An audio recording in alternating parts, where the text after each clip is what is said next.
the Pup List. This is James. I'm Adam. And the playoffs are here. The NFL playoffs are fucking here, and I am so excited. Are Josh Allen and Josh Rosen in the playoffs? Neither one are. Josh Rosen is, but you know who is? Joe Flacco is in the playoffs. As an IR.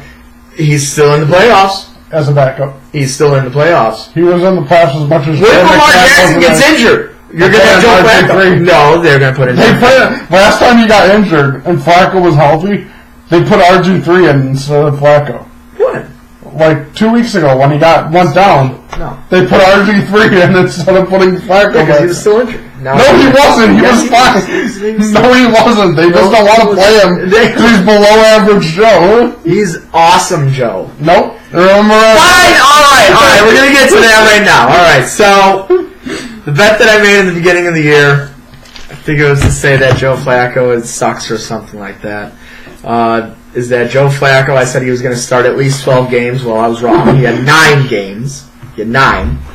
He went for, I said 3,000 plus yards. He went for, I think, 2,463. So that's wrong. I also think 28 touchdowns. No, I said 17 touchdowns, and he has 12. Yeah. I said 7 interceptions. He only had 6, but I know it's in 3 less games that I thought he was going to be in. I was wrong. You know, it would have been close. You know, if he did play interceptions, well, if he did play 3 more games, he would have over. No, he had the yards, but he'd also have over the interception mark. Yeah, because if he only had 6, 9 games, only 2, 4, 6. That was still 5 games left when he got hurt. So there's a good chance he throws more than 2 interceptions. Yes. Still, 6 interceptions in 9 games. Rodgers only had 2 and they didn't make Well, Aaron Rodgers is one of the greatest of all time, so you can't just throw that, you know. And Joe Flacco is not... One of the worst of all time? No! But I'll say that because I lost, Joe Flacco sucks. Mm-hmm. And I'm about to beat you as Joe Flacco in Madden, just like I beat you as Rosen. Bastard. So, what I was right about was the Dallas Cowboys. I know I said it the last few weeks or whatever, but it's true. I said that they were going to win the NFC East, and you were like, "Oh, they're not going to win shit. They suck. They're terrible." Well, they're still guess what? Done. They're going to be one and done. I agree. So winning the division doesn't mean anything if you can't at least win a game in the playoffs. I got a question for you. All right. Before we go into like our picks of the week and all that stuff, I got a couple questions for you. Who was, and I'm just throwing this off the top of my head. First off, who is the worst team in the playoffs right now? It's a tough one. I'd say... When you really think about it, it's really, really tough. And the NFC, I'd say Eagles or the Cowboys, even though... Cowboys won the division, but that division... I honestly would go with the Cowboys and the NFC. And the AFC... That's tough. I'd say the Colts, just because, they got in by beating the Titans, but that game didn't feel as, satisfying as I thought it would be, because no Mariota, a few people were out, so what did they really... you beat who you play. I'll say the Colts too, but...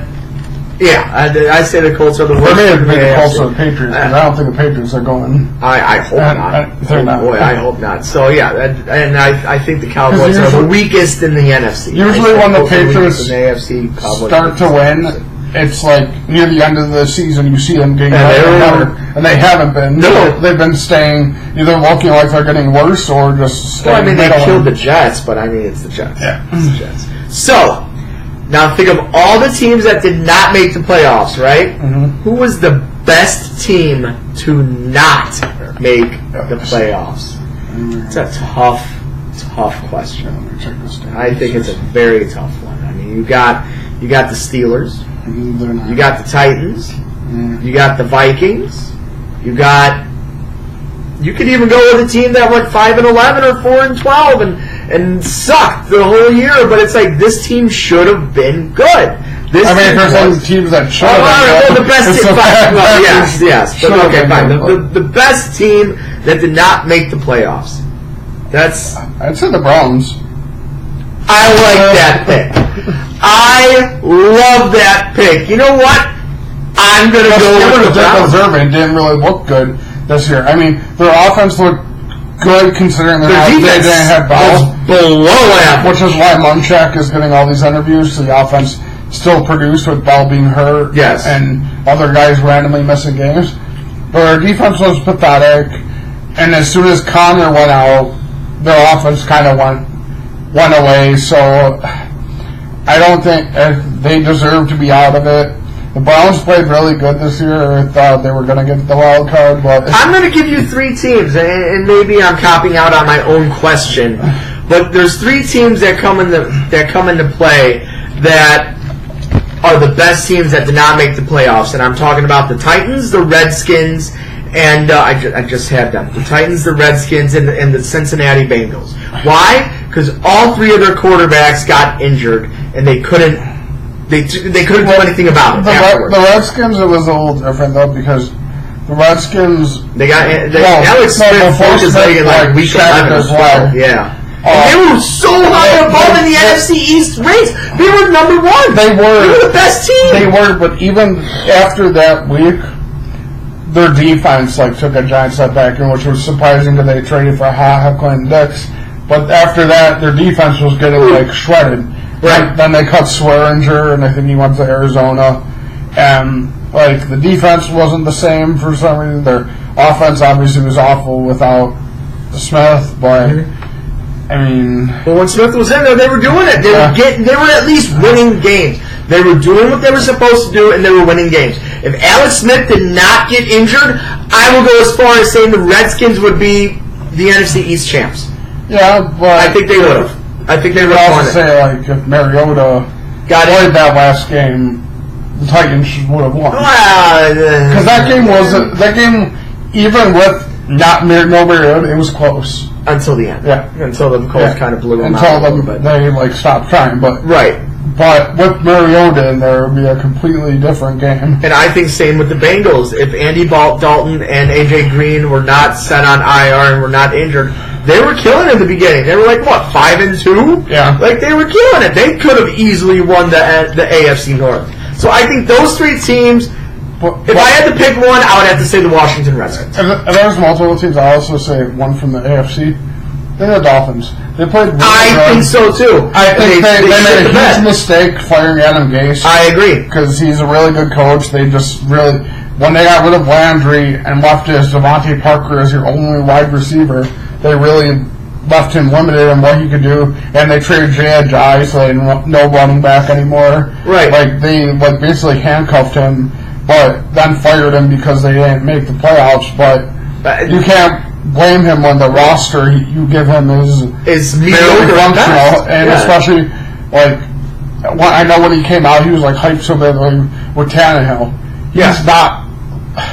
Tannehill is a good quarterback, but he's not a quarterback that's going to win you games. He's a quarterback that he's like a Alex Smith / Flacco. Yeah. Okay. He'll be okay if you really need to find a way to win, but he's not a quarterback you should depend on. And that's why when Gase got fired, the first thing I said to my one friend was, that's completely not his fault. Number 2, I was thinking, because I'm thinking of all the openings, I was this would be for him, a really good situation would be either him going to the Browns or the Packers, because the Packers will have Rodgers, have receivers, have a running game that you could build around, and the Browns have Brother Baker and what they're building. Mm-hmm. And I think he'll be a really good head coach, because I still think he's a great coordinator. I think it kind of proved that when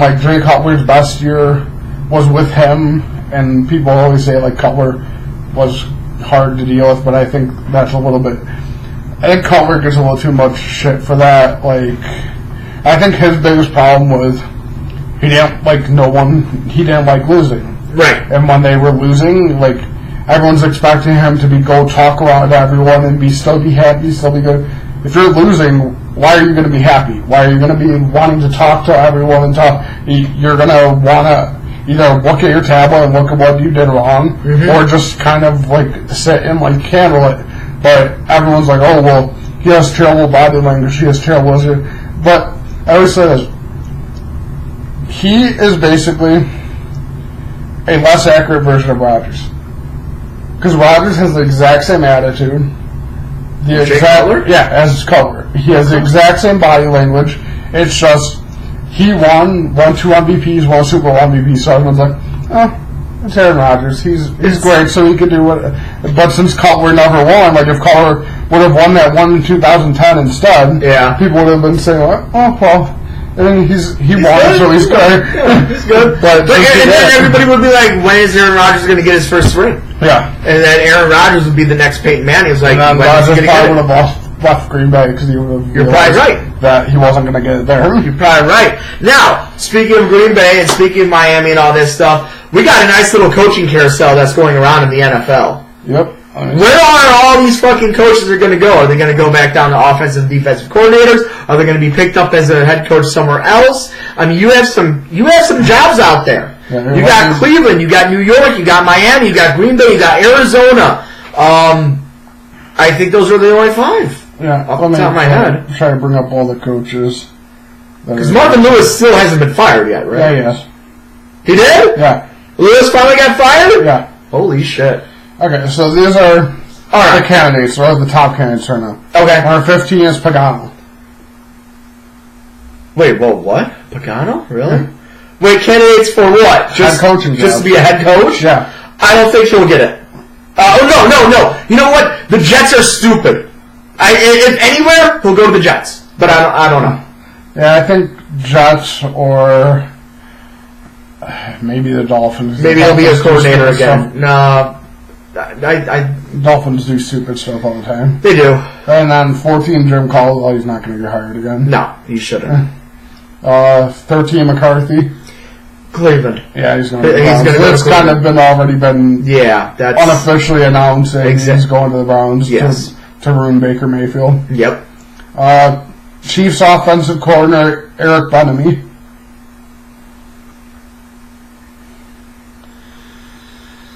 I'm going to say, fuck. You know what? No, not yet. He's going to stay as an offensive coordinator. I think he goes to the Cardinals. I think they jump on him early, like the Bears did with Nagy, and kind of hope for the same thing. Okay. Then 11 is the Colts defensive coordinator, Matt Eberflus? No, that's not happening. I don't think any defense. Nobody except for Fangio, I don't think any defensive coordinators are getting hired. I agree. Then number 10, Matt LaFleur from the Titans and the Rams. Yeah, he's been really big as of late. Who was looking at him the other day? The Packers. Packers, that's right. You know what? No, I don't think he'll go anywhere yet.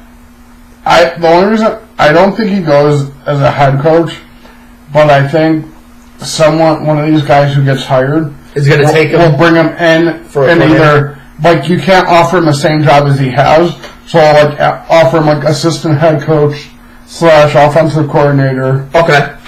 Just to get him into, and the Cowboys defensive back coach Chris Richard. No. Yeah, he's not getting it. No. Pat Fitzgerald. That's an interesting one, but no, I don't think he's leaving Northwestern. Because I really don't want the Packers to hire him. I don't think he will. Jim Harbaugh. He's not leaving Michigan. I think he might. I don't think he is. Just because I think he's kind of realized the way things are going, and he's constantly going to be Ohio State's whipping boy. If he leaves Michigan, he'll go to the Jets. He's got a huge ego. He'll go to New York. Then Pat's defensive coordinator Brian Flores. No, their defense sucks. Right? No. Dave Tobe from the Chiefs. He keeps getting, even though he's a special teams coordinator, he keeps getting interviewed for all these jobs. No, not him either. Lincoln Riley. I think he's going to take a job. I think he's going to go. You know what? I think it kind of makes sense if he goes to Arizona. I think for him, the one that makes the most sense would be the Browns, but I think they're already hiring McCarthy. I think Lincoln Riley will go to Arizona. I think he's going to go to the Bucks. Ooh, yeah, dude, we got Tampa Bay still out there. I say Arizona for Lincoln Riley. Then number 3, Josh McDaniels. Packer. He will be a Green Bay Packer head coach. I think he will. The only reason I'm thinking he might not is I think Kraft might do what he did last year when he took the Colts and just keep bumping up his pay and say, "Oh, you'll be the next coach here." Yeah. But I don't know why he'd really want that because the Patriots have kind of like torpedoed their own team by getting rid of Garoppolo, having just year after year just thinking they can make wide receivers. Gronk's going downhill. The defense is going downhill. I think McDaniels will leave, and if he leaves, I'm pretty sure he'll go to the Packers. And if he does, I think he's going to try to get someone like LaFleur or Bellamy and see if he could get them to be his offensive coordinator. Okay. Or even try, I know, he has no specialty, really. He's just a head coach. He doesn't call plays. But McDaniels would call the plays anyways. I can even see him going, to Pat Fitzgerald. Be want to be an offensive coordinator? I can see that. Number 2, Vic Fangio. I don't think he leaves Chicago yet. He's too old. He's 60 years old. I don't think he wants that response. I mean, yes, everybody wants to be a head coach, but I think he's at the point. He's like, you know what? I don't want to deal with the bullshit of being a head coach. I mean, he's younger than some of the guys. Well, yeah, but he would be a really old head coach. I mean, the other guys are 63. He'll be the first. He will be a rookie, 60-year-old rookie head coach. I think he goes to Broncos. Wow.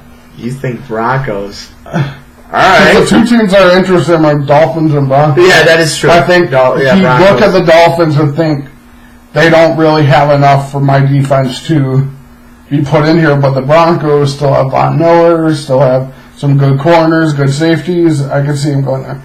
Then number 1's Bruce Arians.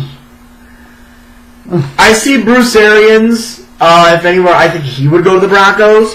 And I also think Adam Gase will go to Cincinnati. They're saying the only job Arians wants is the Browns. Oh, shit. I remember not. I think Adam Gase will go to Cincinnati. Broncos and Bucks, you know what, maybe... I think the Broncos guy gets the offensive coordinator of Kansas City. Oh, Bellamy? Yeah, I think Broncos get Bellamy. I don't know what the fuck they're going to do. They don't know what the hell they're doing either. I think the Broncos could end up getting Fangio just because, he said he's happy being the defensive coordinator, being here. But if someone offered, the other interviews never came with a legitimate job offer. If the Broncos legitimately offered, be okay, you could have 5 years, 25, 26 million to be our head coach. Right. Is he really going to be no. You never. I don't know. You might want to. And then that's what was kind of funny about, which was one of my first douches of the year. My friends who are Bears fans, I kept telling them, if Fangio goes, your defense is kind of screwed because you're losing it. I mean, you still have Mac, but unless they get Todd Bowles. Yeah, that's what they keep saying, that they'll get Todd Bowles. Yeah, Todd Bowles. So supposedly, Bowles has already kind of hinted that he's going to accept it as a Chiefs coordinator. Okay. Because he wants to go back with Andy Reid, yeah. Because that's what their whole argument was saying, he gets along with Nagy. And then I texted him, I was like, yeah, but he gets along with Nagy because they worked with Andy Reid. Yeah. Why wouldn't you just go work for Andy Reid? Exactly. And Andy Reid. Also, my other kind of reason they're a douche is, it's not really that they're doing good in this year, because I'd be talking shit if the Packers were doing good too. It's the fact that, when the Packers are doing good, it doesn't really seem like we think about the Bears as much as Bears fans think about the Packers. Okay. we'll be doing good if we beat the Bears. We'll talk shit to them. But like, if it's 5 weeks later and we just beat like the Jets or Patriots, we beat the Bears 5 weeks ago. Like, it's honestly seems like the Packers kind of live in the Bears' head. Yeah. Even when they beat us, like the fans just can't let it go. Let it go and can't think about anything else. Yeah. Because that's all they have. That's all they've had in the last 33 years. But it's also that's it. That and the whole... They've been fucked in the ass by the Packers for 25 plus years, 30 years, man. They've had the record for a long time, but I mean, we just got it. Well, yeah, but no, since Brett Favre came in 1993, the Bears have been fucked with no lube in the ass by 2 Hall of Fame Super Bowl champion quarterbacks for the past 26 years. Yeah, but it's not it's not even just that. Of course we have real estate in their heads. It's also the fact that I get when you first make the playoffs, it's exciting and it's a good thing. Yeah, but I keep telling them, making the playoffs doesn't mean shit unless you win the Super Bowl. It's true. They're like, oh no, we won in the playoffs. This season's a success. I'm like, no. I was like, this is why McCarthy got fired. Making the playoffs is not good enough. You need to win a championship. The expectations of the Packers for so many years is to win a Super Bowl, is to get to the Super Bowl and win it. That's the expectation for every team. It is. To win the Super Bowl. Yes, but when you're realistic and you have a young team, and look at the Browns. They're, yes, everybody. Their expectation was to win 3 games, so they beat that. Yes, but I'm just saying that, yes, everybody in the locker room of every team is like, yes, we're going to win the Super Bowl. Yes, we're going to win the Super Bowl. But as a coach, as an owner, as a GM, you have those realistic expectations and goals.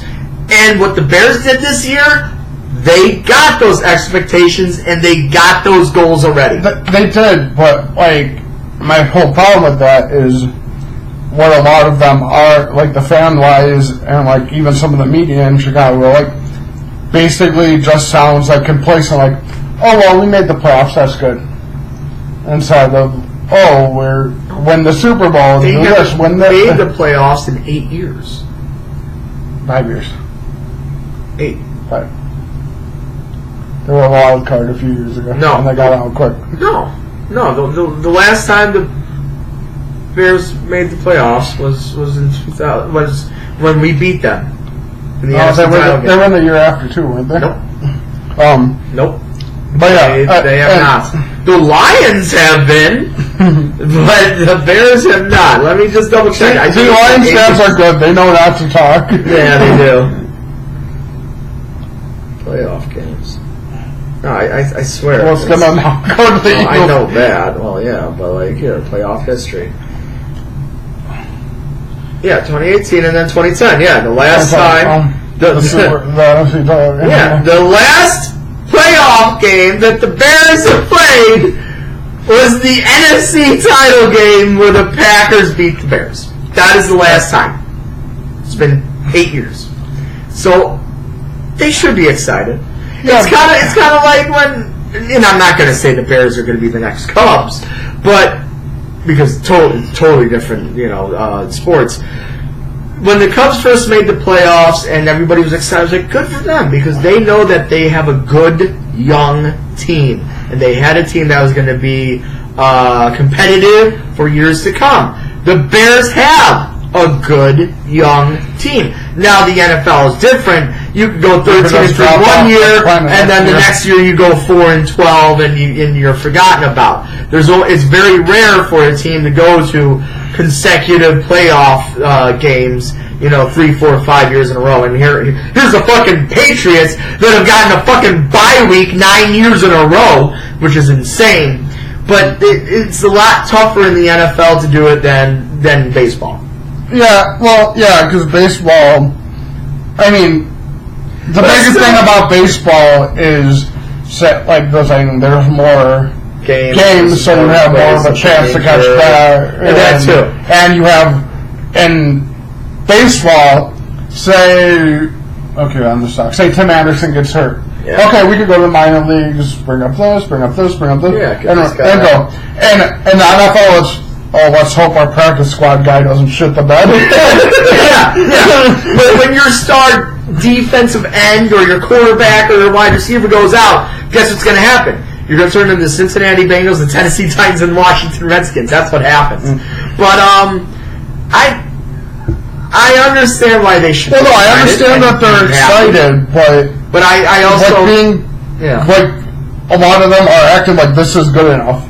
Just being in the playoffs is, and it shouldn't. They shouldn't, you know. And the ones I've told that to, that it doesn't matter if you don't win the Super Bowl. Like, oh yeah, it does. I'm like, not really. I was like, if you lose, number one, when the Super Bowl happens, you're at the exact same place.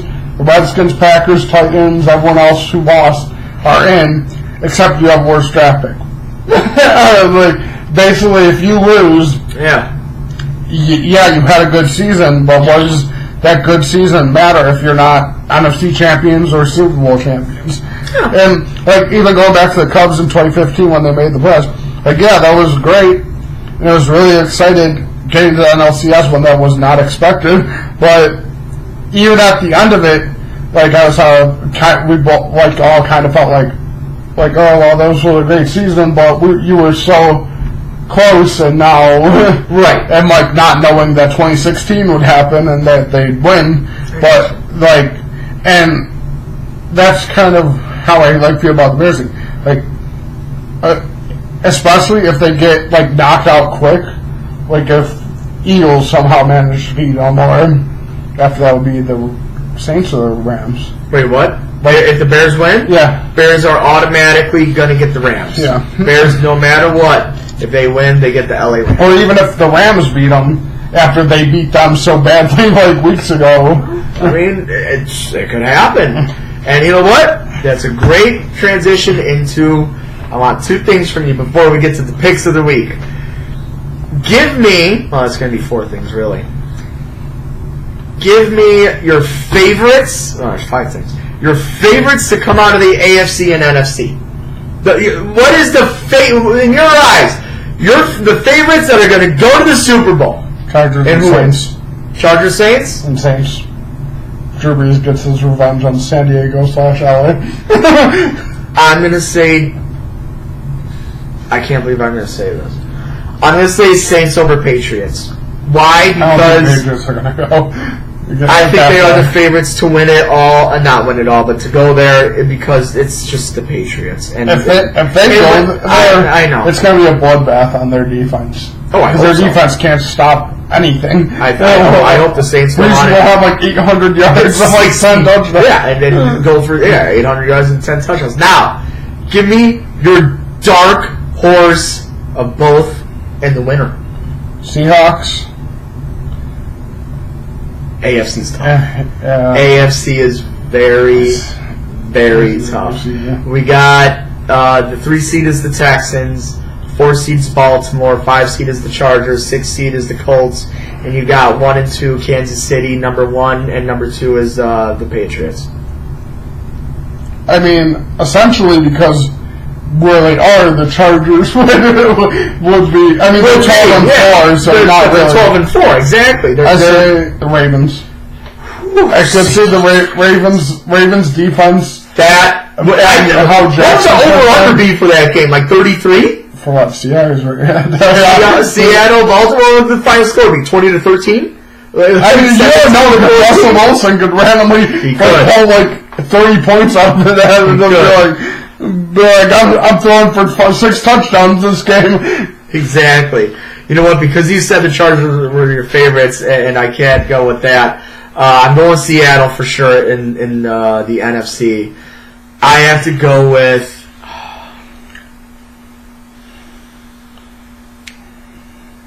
I'm going to go with the Texans. I'll go Seattle, Houston, and I'll say Houston wins it all. Yeah.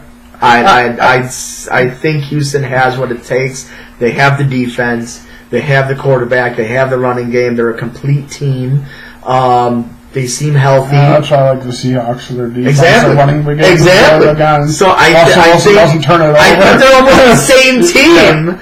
Texans and Seahawks. The Texans have more star power with Watt and Clowney. Yes. Seahawks are just a good system that never seems to die. Exactly. But like the reason, like I even say the Seahawks is before like the seeding and everything started.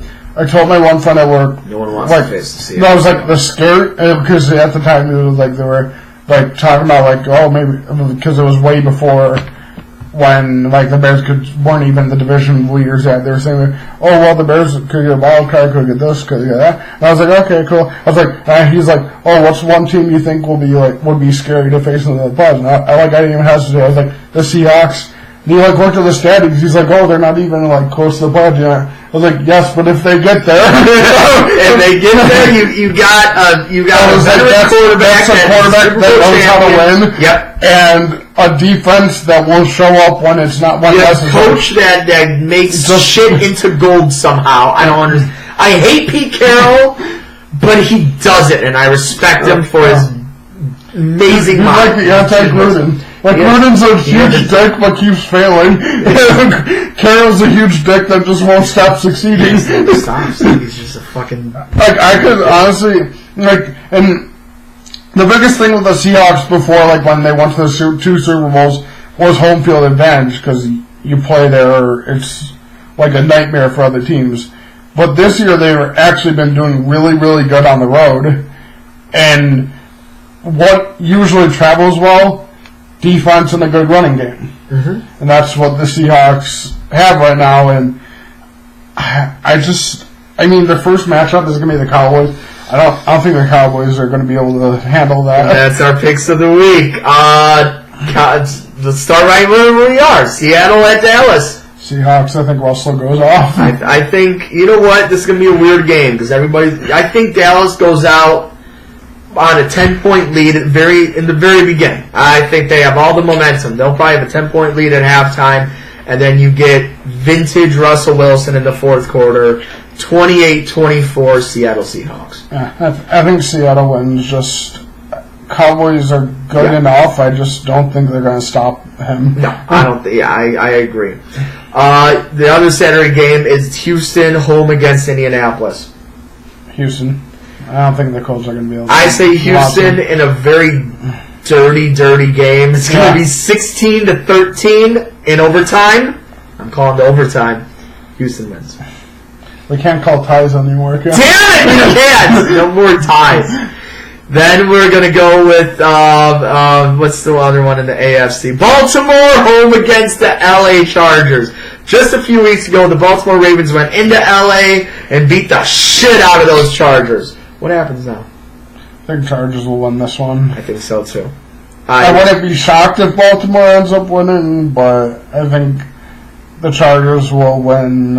I just think they're a slightly more complete team. Yep. Ravens still Jackson needs a few more games under him to fully get comfortable. Yep. I think next year they'll be a really good team and probably win the division again, but I think this year the Chargers... 31-27, I'll say. 28. Oh, yeah, 31-28. Win by field goal. I got it. Yep, I like the LA Chargers. I love what they're doing. Phillip Rivers is just insane. They got Bosa back. Their defense is looking better now. Exactly. And then we got the defending champion Philadelphia Eagles going into Chicago. And Soldier Field on Sunday, man. Who do you got? I know who you want to pick, but is it exactly the same team that you think? I mean, kind of. It's going to be a weird game. Yeah, because that's another team, kind of like the Seahawks, that people were thinking, if they get in, this is going to be a scary team to watch because they randomly pull things. Nick Foles magic, baby. Yeah. Foles magic. I think, number one, it's a really close game. I think so, too. For as good as the Bears' defense is, I think an offense similar to theirs will be able to get points on them. I think Alshon Jeffrey is going to have a big game because he's going to be going hyped because it's against the Bears. And they got Aguilar, and they got Golden Tate. They got Zach Ertz. Yeah. I think, and Ajay is still playing, right? Ajay, I think, is still playing. I think The only reason I'm siding with the Eagles is I'm still not confident enough that Mitch can win a big game. Okay. And that he can. I think it'll come down to the last play, last possession. I agree. But if that's it, I don't think Mitch can. He gets the times he's played bad. Yeah. Or even he's admitted it on his own. There are times he's too hyped up and he's too. Say, what do you think you're going to be? In the first playoff game in Soldier Field in years. In 8 years.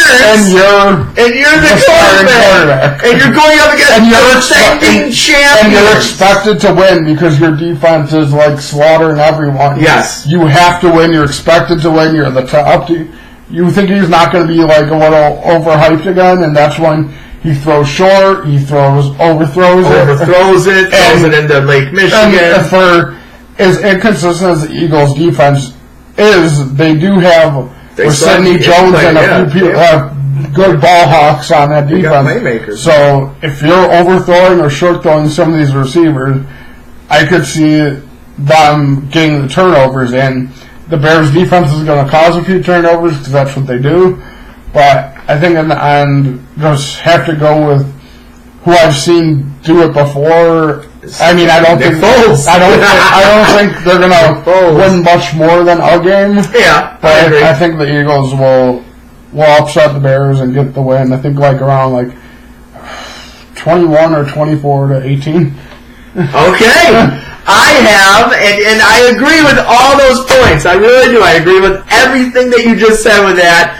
But I honestly believe that the Bears' defense is going to bail Trubisky out. I don't think Trubisky's going to have a terrible game, but I don't think he's going to have a good game. I think he's going to have a good enough game that he's not going to be the difference maker. I think the Bears' defense will be the difference maker. I think they're going to hit Nick Foles hard early and often. I'm saying a very close game. I'm saying that it is going to come down to the last drive of the last possession, and I think the Eagles will have the ball on the last possession, and I think the Bears are going to either turn it over, get the takeaway, or have them go 4th and out. Bears win 21-17. I don't see that happening, but I think this is the Bears' defense game. Trubisky to put up 21 points. When he's hyped like that. Who said the offense is going to score 21 points? Eddie Jackson might run one back. No, I think he's fine. He might run one back. Khalil Mack might have a strip sack, fumble recovery touchdown. You know what? I'm calling it. The Bears will have one plus. So at least one defensive touchdown this game. And that will be the difference maker to win the game. And it could happen. But I could totally see that the Eagles can win this game 24-18 or 21-18 also with a field goal or something. But I think that game is probably the closest out of the four. I think that's another thing that kind of goes in the Eagles' favor. Colts Texans close too. They have a more reliable kicker than the Bears do, than Parkey, who's been signed to a big contract for a kicker, but a bigger contract. And been extremely inconsistent. Right. I think the Eagles have the better kicker, more consistent kicker. If it comes down to that, kind of same thing with Foles over Trubisky. I just trust who I've actually seen win before. I hear you. Now, there's our picks of the week. There you go. Douche of the year. I know you said Bears fans, right? Yep. That's one of them. That's one. Well, I mean, I could go with the very easy one, and that's Kareem Hunt. He is a cunt. He is K. Hunt, cunt. He's a cunt. For punching a random woman and all that craziness. I know there's been probably other domestic bullshit in sports this past year, but those are easy ones. That's an easy one. I guess I'll have a list of douche of the year. So Kareem Hunt for sure. LeBron James. Yeah, I was gonna say LeBron. LeBron James is definitely a douche of the year. Well, other than the smart thing of going to LA and rebuilding LA, I think that was great. he just talks too much. Yeah. Well, not just that. Like the fact that, like, I have had arguments with friends that are LeBron fans, like saying how, like, when he came out, I didn't respect him because number one, he was basically calling himself King James first, and had the Chosen One tattooed on his back and like all that, and I'm like, okay, whatever, you like have an ego, it's fine, most athletes do. But then, like, I was even telling him, I was like, if you're calling yourself these things, I was like, do you really expect people to like want to like you or support you, like when you're like that, like high end full of yourself? And then like this interview the past week when he said, oh, because I beat the Warriors, I'm the greatest of all time. The thing that makes Jordan the greatest of all time is Jordan has never said he is the great. I don't know. Well, he says he's on the greatest team of all time of 1996. And he's one of the greatest players. But he himself, and Jordan has one of the most massive egos in all of eternity, has never actually said he is definitely the greatest of all time. Right. He's had other people say it about him, other players say it about him. Like, yeah, LeBron of this generation is the greatest player. But I still think Kobe and Jordan are both better than him. I agree. I think LeBron's top 5. Yeah. I think it's top 5. If you put that top. My biggest argument about the whole LeBron thing being the greatest of all time in this generation is, number one, the team switching kind of hurts a little bit in my mind. But also, if you switch generations, put LeBron and Jordan LeBron. LeBron would still be a really good player in the 90s. I agree. Well, Jordan would probably average 60 a game if you're not allowed to play defense against him. Oh, God. If you're not allowed to touch him or play... Jordan would win MVP like 8 years in a row. Yeah, and he'd probably have a longer career because you don't get beat up in the middle. I agree. And LeBron would be a really good player, but you also have to think, if you're going into Jordan's era, that's Sean Kemp, Shaq, Alonzo, Akeem Olajuwon for a few years, standing in the middle, like, okay, we're trying to go in on me. Exactly, trying to go up on those guys. George Mirasan, like the big beer. Oh God, he died. He would die. He would just die. But no, I get it. It's. Yeah, LeBron James, he's got too big of an ego, and he's trying to do too much at once. I really like how he did go to LA, finding great, try to rebuild that, but other than that, what the fuck are you doing? I just don't get it. Another douche of the year. You know what? I'm going to go with douche of the year, Snowflake of it. Snowflake edition. Chris Monroe? The Snowflake edition. You know what? I'm going to go with Kawhi Leonard. I'm going to go with Kawhi Leonard because of he didn't like how the Spurs were acting on, how his injury was. And it's like, okay, fine, I understand. An injury is an injury, but he kind of pulled the same Derrick Rose stuff, and he got all butthurt because the organization's like, yo, like, are you good? Like, what's going on? He's like, I just want to get traded. Kawhi, you're an amazing basketball player, and you're showing it right now in this season with your number one team, the Toronto Raptors, but you're still a douche. So you know what? You get the code douche of the year also with LeBron and Kareem Hunt and the other domestic violence sports athletes that I cannot think of any of right now. But those guys too. Alright, I got another one. Oh? This is from the wrestling world, but Road Warrior Animal. Why? I don't know why people keep asking him his opinion about Kurt wrestling, but he keeps making a huge ass out of himself. Oh boy. First off, before what I'm gonna say it for this week, which is his Becky Lynch comments, first he was asked about the Usos, and he said he thought the Usos should go back to the original gimmick and just be Samoan. don't be the characters they are now is not what people want to see. People don't want to see them acting like gangbangers and acting like this. He's like, go back to being Samoan because that's what you are. And then what the fuck is wrong? Then they asked him about like WWE nowadays on giving fans what they want. And he said if McMahon really listened to fans, he'd actually let people be a bad guy and a good guy, because that's what wrestling fans want to see. An actual bad guy they can hate and a good guy they can love. That's what's been 150 years of wrestling. That's what they should be. But that's what's been trying to happen. But now the times are changing, and people like bad guys now. And I mean, they've always been in the '90s, but then this is one of the big ones. On women being in the main event in WWE. Oh no! He said that there is a problem in the wrestling business. No. Yes, the women's movement is growing. But when women are the main event and they have the best match on your card, that's a big issue. Yeah, I think he's going to be he's Douche of my year too. What the fuck? Then on Becky Lynch. Oh no. He said, you leave my girl alone. He said, I would leave my fiery redhead alone. I would let her back off of the man thing and let her just be a pure white meat baby face that doesn't quit. Those are the kind of baby faces that work.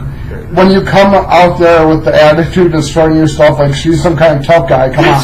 And I said, Jesus Lord, anybody that's ever been in a fight can see right through it. And I'm just being realistic because that's what works in the business. You've got to think, shoot, and work the shoot right. They're taking advantage of their stars who are the stars. So he basically said the Usos need to just be Samoan, and Becky Lynch can't be the man or can't main event because that's not what people want to see. Persona sucks. Yeah. Which it doesn't, because it's amazing, and she's Stone Cold Stone. So let's get to wrestling. You know, we had another full week of Monday Night Raw and SmackDown, and I heard that they were taped again, right? Yeah. Both of them were taped again because of New Year's Eve. And I'll tell you, like, I don't remember a whole lot of Monday Night Raw or really SmackDown. But Monday Night Raw, I'm trying to think what happened. Oh yeah, that's right. The first match of the night, Dolph Ziggler versus Drew McIntyre. Great fucking match. McIntyre won, right? McIntyre won? I forgot because I was doing laundry and shit, and I say, here, second Claymore kick, boom, done. Cool. McIntyre gets the win. I love it. Fucking love it. Then the next match was at Battle Royal. That's right. Because like, even though he didn't win. How do you feel about that you could win too? I liked it. I like that. You like that added in? Because that actually, like, back in WCW, that's kind of what WCW did with that. They did over the top rope they did over the top rope until it got to the last 4 people, and then it was pinfall elimination. That is bad fucking ass. I like that. But I like that, and I liked Apollo. Like, I was really hoping Finn would win, but I liked that if it wasn't him, I liked Apollo Crews getting the win and getting a shot at the Intercontinental title. That was great. It was even though he didn't win it, I could see this being them positioning him for eventually a push for the IC getting the title. How do you feel about the Triple H Seth Rollins? I liked it. I like Triple H kind of trying to do the South what Vince did to AJ. Yeah. Where, like, trying to manipulate them into, like, being, like, a little better, like, I want the Seth Rollins of old. I want the guy that crawls and did anything he ever fucking could. That one, like, Seth came out. He was like, you want the... you want him back? And then he kind of, like, just went away from it. It was like saying, like, he doesn't need to. And then he did say, like, you know what? I'll destroy anybody in my path. And that was Bobby Lashley. If that's against Bobby Lashley, if that's against Brock Lesnar for the Universal title, foreshadowing WrestleMania. They're setting it up already. Setting it up. What else happened on Raw? I didn't really. Yeah, let me see. I'm going to bring up the results. I didn't do my homework on this one. I really didn't. But no, so yeah, steel cage match, Dolph, Drew won. Triple H and Vincent, Seth Rollins. Yep. Number 1 contender Battle Royal. Yep. Which Apollo won. Elias. Elias versus Corbin. That's going to be the next feud. They'll probably feud at Royal Rumble. Bailey, Sasha, and Ember versus the Riot Squad. Yep, fine and great. Seth versus Bobby. Seth, yeah. And Lashley won via disqualification. Yeah. Seth went crazy. 3-on-2 handicap match. Heath Slater and Rhino versus Jinder and the Sings. And Mahal and the Sings won. Apollo versus Drew versus Ambrose for the Intercontinental title. Ambrose won with the Dirty Deeds, but I mean he was expected to win. Exactly. Rousey and Natalya versus Tamina and Nia. Right, which was like, alright, whatever, fine and great. It's kind of like the same old on that. So yeah, Monday Night Raw, I mean, it had some like good moments, but nothing like huge. It wasn't terrible, so that's good. That's always a good thing. That is not bad. You got some new feuds now. You got Bobby Lashley and Seth Rollins. You got Baron Corbin and Elias. You got Dean Ambrose with maybe Apollo, maybe not. We'll see. But yeah, I like where they're going with a lot of the storylines. It was a solid Raw. SmackDown, though, was pretty good actually. It was pretty damn good. You know, AJ Styles, confronting Vince McMahon again, saying, you know what, I would do it again. You know, and Vince McMahon still cracking a smile, like, and Shane McMahon saying, like, you really want the new app? You really want this AJ Styles? And Vince is like, absolutely. It's like, I love it. Fucking love it. Samoa Joe killing Jeff Hardy. Yep. And then the Fatal Five-Way? And then they had Shinsuke attack Rusev. Yes. They were celebrating the U.S. title. Yep. Sonya Deville beat Naomi because Mandy Rose is fucking with Naomi. Which is funny. Interesting, yes. With Cena and Becky Lynch. That was fun. Yeah. I liked it, even though John Cena now looks like he's Marky Mark. I thought that was really, really good and a lot of fun. I love what the interaction between Becky and John Cena. Sienna Almas comes out, and him and Rosalina. Yeah, they get their asses kicked. Becky Lynch though, just throwing John Cena out. Oh my god, great. The 5-way match was great. Yeah. I loved how they put Mustafa Ali in. Mm-hmm. They still have him in those matches. They're almost, like I said last week, they're I see a lot of similarities between Mustafa Ali and Chris Jericho of 2001. It's like they're kind of throwing him in there, and he's getting some wins here and there, and he's still got a ways to go, but I really hope Ali makes it into like mid-card United States champion, multi-United States champion type shit, and maybe even getting the WWE championship. I don't know if they'll ever actually get. They gave it to Rey Mysterio. They gave it to Eddie Guerrero. Eddie was a big star at the time. They only gave it to Rey. Ali could be a big star. Yeah, but they only gave it to Rey because Eddie died. Still. So do a tribute to Eddie. That's I don't know somebody that's going to die or something. Mm-hmm. But yeah, that match was really good. I like the end of it with the 450 splash gets the 1, 2, 3. Yeah, the 619 RKO on Mustafa Ali. Then Styles hit a springboard 450 for the 619. I know. I couldn't believe that. I was like, holy shit! They're going to go with the 450 splash for the ending. Yeah. Very nice. Yeah, it was good. But what does that mean now? Because now you're going to get AJ Styles versus Daniel Bryan at the Royal Rumble. Mm-hmm. You're not going to get that again at WrestleMania. No. So who's going to be? I know we're looking way ahead, but that just really got me thinking. Like, all right, so if we're not getting AJ Styles and Daniel Bryan at WrestleMania, is it going to be what we were talking about? Daniel Bryan, AJ Styles, and The Miz? Maybe. In a triple threat, or is it just going to be The Miz versus Daniel Bryan? Or will it be, in a weird way, The Miz versus AJ Styles with Shane McMahon in The Miz's corner, And Vince McMahon in AJ Styles' corner. I could. That would be crazy. I could actually see it like being something bigger. Remember that Fatal 4-Way from WrestleMania like 10 years ago, where there was the one in New York? That was like 20 years ago. But yeah, I know which one you're talking about. I think With Mankind, yeah, 2000. Rock, Big Show, and Triple H, and you had each man. And Vince and Shane all in court. I think it could be Daniel Bryan versus AJ versus Miz. And maybe Vince and AJ's. Vince and AJ's. Shane and the Miz. Then who's going to be with Bryan? Maybe one of his wife? Yeah. Either or like I actually saw like this rumor online. I don't think it's actually going to happen, but it would be great if it did. Nikki Cross. No, not that. That would be crazy. But supposedly at the live events recently, Cena, instead of like coming out in his normal gear, has been coming out in an NWO shirt. Oh, Jesus. Oh, like, they were saying, like, they were thinking of, like, if there's a way to turn him, why not turn him like Hogan? And I was thinking, I was like, you know, that would be a decent enough idea. But that, like, I want him to be as an NWO leader, but that's not who turns.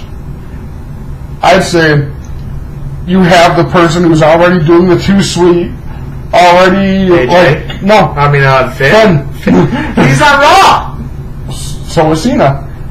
If you're having the shows connect anyways, you can. Yeah, but how would they get WWE title matches? What kind of stupid storyline would they have to come up with? Now that they're going down, Cena shows up on each show. Well, yeah, that's right. Yeah. So Cena can do whatever. So what? Finn Balor wins the Royal Rumble and then says, "I'm going after the WWE title." Yeah, and so then you could even have Finn versus Bryan if it's just one person, one match. And then, like, because I was thinking, like, because people were saying, like, oh, what would be like a good option, like if Cena did do the NWO, like, of people that go with him. And like at first I was thinking Finn, but I was kind of like, well, that might be too obvious because he already had the Bullet Club, he already kind of does NWO stuff, so it would kind of be expected.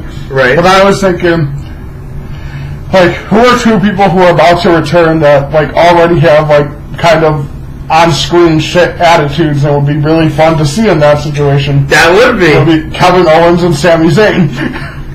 And you align them with Cena and with Finn Balor, and you could have, like, a completely new version of the NWO.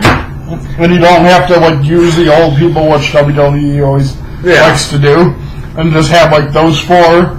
And, like, if it gets bigger, it gets bigger. If it doesn't, like, it stays those four. Right. Like, you could even have, like, the club, since they're aligned with Finn anyways, like, help him out still. But I think that would be, like, an interesting thing to go. The other thing that's, like, kind of, like, talked about with Bray, and that would be when he returns. He actually returns to SmackDown instead of Raw. Yeah. And either he joins, or his first thing is attacking him, trying to wipe out Sanity, or he joins Sanity. Which would be kind of cool. I've read a couple rumors. I think on like WrestlingNews.com or whatever, that next Monday Night Raw will be loaded. Will be completely loaded with talent, and I hear that there's going to be a couple debuts. So it'll probably be EC3 and probably Lars. Well, the whole Lars thing, they were going to do a whole storyline with him of like which brand is he going to be signed to, Monday Night Raw or SmackDown. That storyline might start. Well, actually, no, I can't because all four McMahons or all three McMahons now run Monday and Tuesday. Monday. But you Tuesday. could still talk to Shane, who runs specifically. Yeah, that's true. That's on true. Raw. So they could still have that storyline. Another rumor that I heard is Kevin Owens and Sami Zayn are possibly going to return at very best Royal Rumble and probably be surprise entrance. I could see that. That would be awesome. I'd love it. Yeah, I'm happy they're back. They'll be they're coming back soon. Yeah. They need them. Yeah, They need them. I'm still. Yeah, it's great that they'll come back from injury, but I'm still like disappointed that someone who's like not even injured, they just don't use. Like Bray Wyatt hasn't been on shows. I don't understand it for like 2 months, and they just just let him do nothing. I mean, he still appears at live shows, so he's still like on. Right, they just don't have a storyline for him, which doesn't make sense because he's a fan favorite. I mean, he is, but like I was kind of telling this one guy I talked to about this.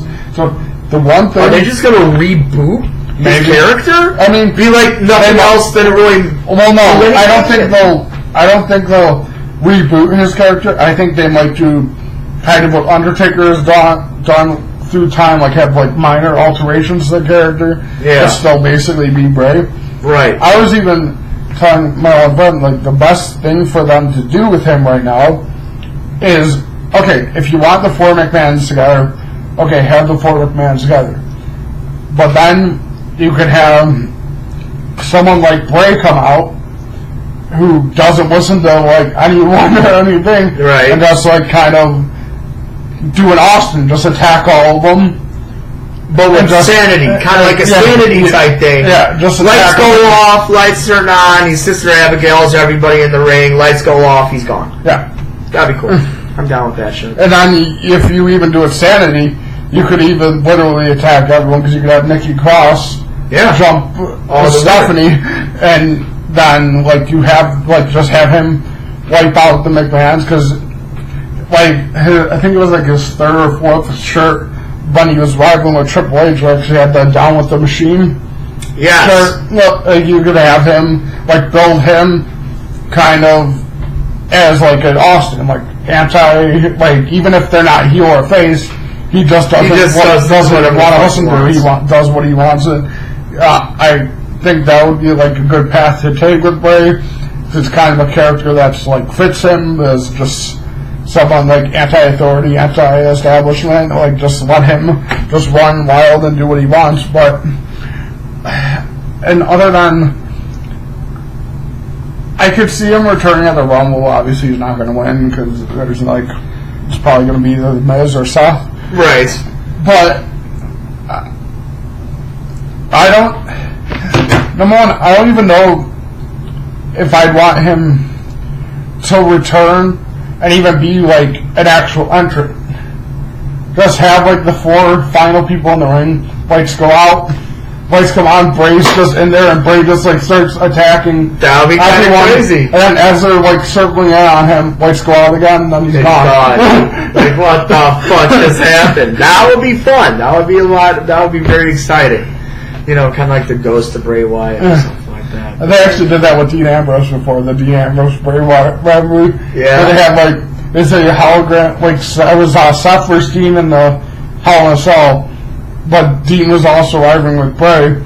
And basically you had like a hologram of Bray like appear in the middle of the ring, and like Dean tried to like jump on, and then Seth curb stomped him and won. That's awesome. That is awesome.